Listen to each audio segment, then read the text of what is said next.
the wheels are starting to come off a little bit.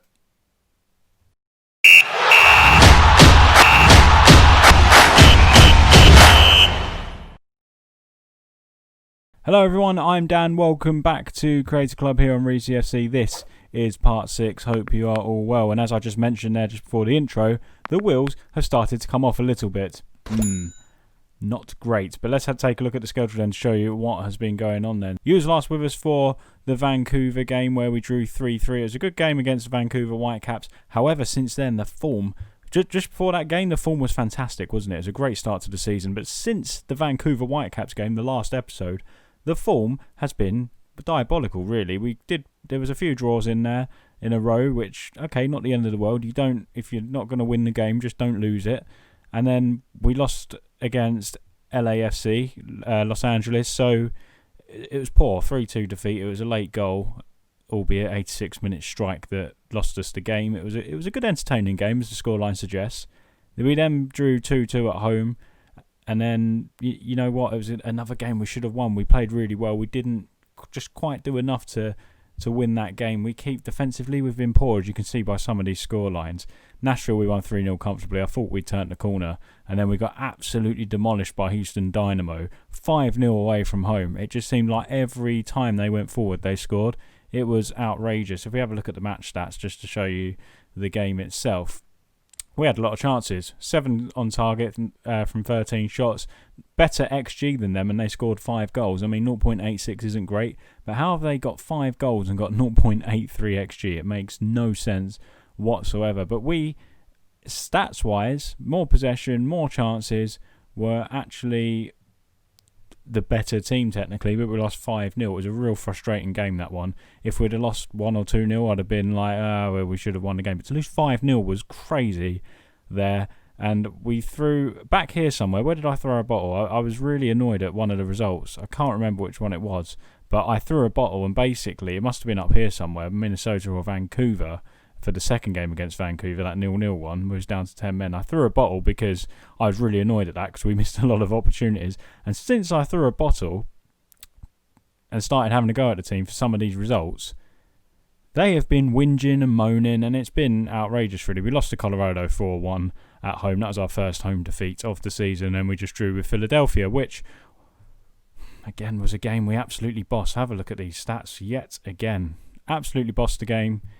14 shots, 10 on target, XG 1.79, finished 2-2. We just couldn't. There was a wonder goal by this guy, Prisbialgo, whatever his name is. He scored an absolute wonder strike.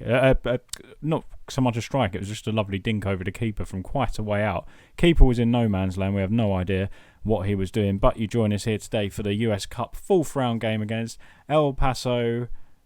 What's the rest of their name? Locomotive. There we go. El Paso Locomotive. They're not in the MLS. They're obviously... I don't know how it really works in terms of tiers in the MLS. There's some kind of other Western Conference, but they're not in the MLS. It's a game that we should be winning comfortably, in my opinion. However, in other news as well, we did finally manage to bring in Samir Nasri to the club. We had to put one of the boys, was it Carrasna, his name? I can't remember his name. Transfer history, Carranza.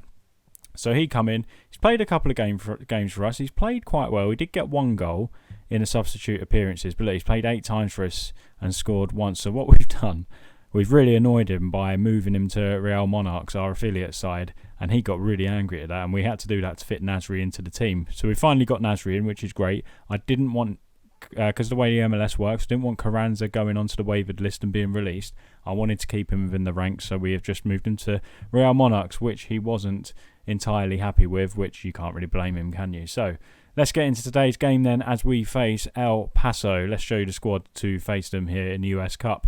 And here's the side we have picked then. It's a much changed side because of a lot of players on international duty. If I scroll down here, you should be able to see. I don't think my head will be in the way.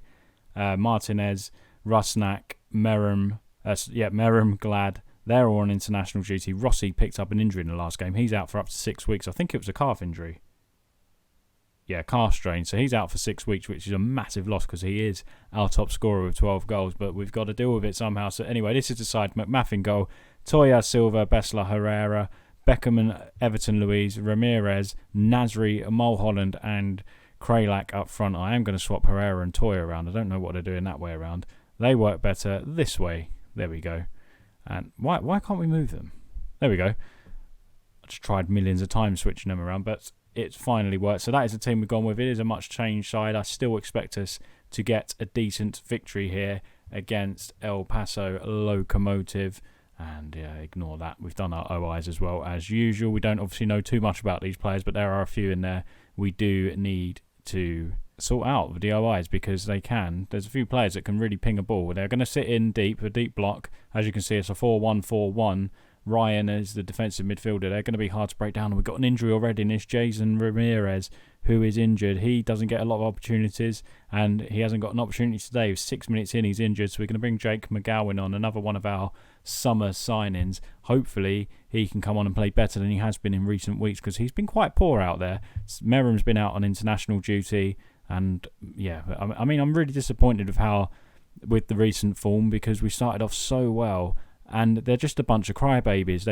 This is a team that really need... Oh, it's a good opportunity there from Mulholland. But this is a team that really need... what's the word? You need to be soft on them. You need to encourage them. You can't berate them in a game because their heads really drop. You have to just press that encourage button. And it has worked at times, but I don't know, they're crybabies. Then there was a big team meeting because they were unhappy with how I was managing the team talks and stuff. And I don't honestly berate them a lot. I try to just say, unlucky lads, blah, blah, blah.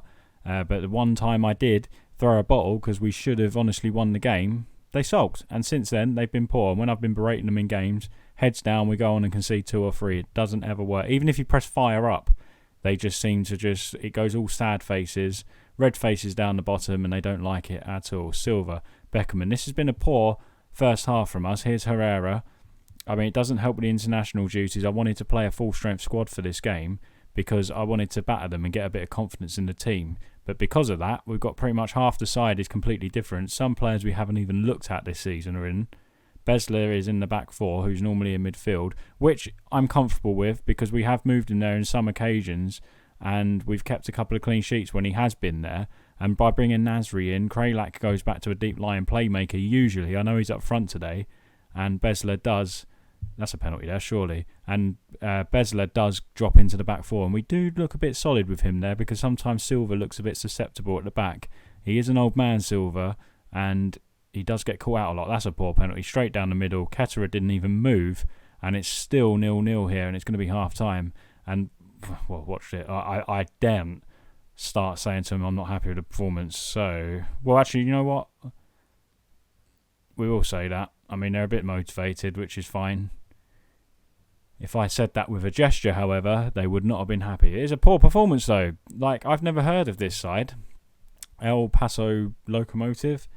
And it is a poor performance so far. We're going to demand more. Toya with the long throw. Hopefully this can work out. Looking for Kralak, but Ketterer, the keeper, comes and gathers comfortably indeed. And he's going to look long, isn't he? He's taking his time. It's almost like they're time wasting already. It's a poor kick. Marco Silva. It's Marco Silva? I think it's definitely not Marco Silva. I need to check now. Marco Silva's a manager. Herrera in the box now. Have a strike, son. He absolutely spoons it over the bar, and it is still 0-0 on the hour mark. Can we see him? It's Marcelo Silva, not Marco Silva. I told you he's an old man there. It said 32 years of age. Look at this. Look at these players here. I think this just means they're youngsters or whatever. I don't know why they're greyed out. Can we actually bring anybody on?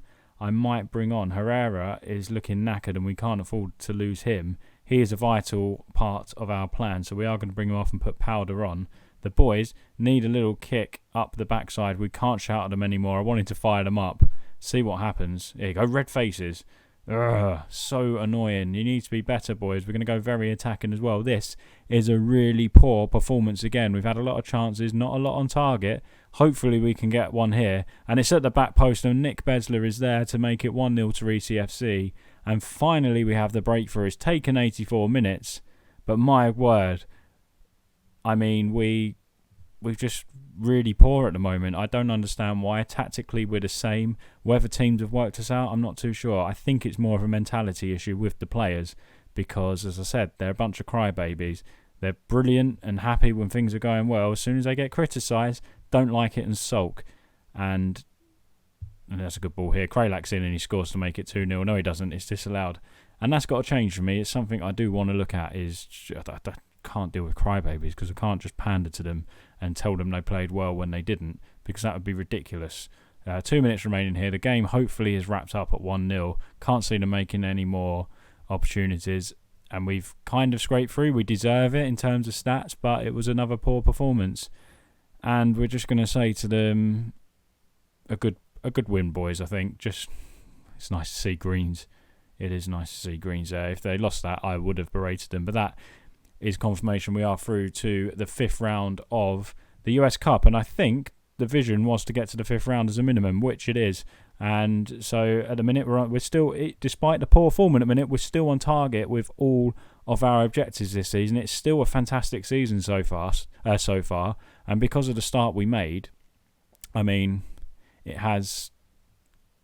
kind of overrides what we've been doing recently, because it was a fantastic start and it's put us in a very good position early on. And talking of that, before we look at the next game, let's have a look at the MLS tables then. And here's the Western Conference, just to show you an idea before going into the next episode. Currently we're 5th on 29 points. We're only 3 points clear of 8th, and I think it's the top 7 that goes through to the next stage of the MLS.